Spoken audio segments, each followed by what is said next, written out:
How to delete your Expedia account. Hi everyone, welcome back to our channel, The Solution Guy. In today's video, I will guide you on how you can delete your Expedia account, so just make sure to watch the video till the end.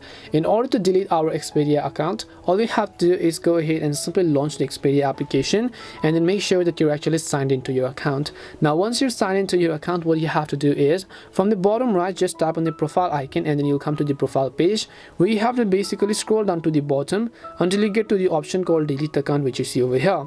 All you have to do is tap on the delete account button here, and then once you tap on the option that says delete account, it will ask you why you want to delete it, or you can skip this process because I don't think I'm entitled to answer them all. Now if you want to skip it, just skip it, or you can simply submit a reason, and then over here you can see all the options. All you have to do is tap on the permanent delete account button, which is right over here, in order to finish deleting your Expedia account. That's all it takes to delete your Expedia account. We hope the video was really helpful, and if it did help you, then make sure to leave a like and subscribe to the channel.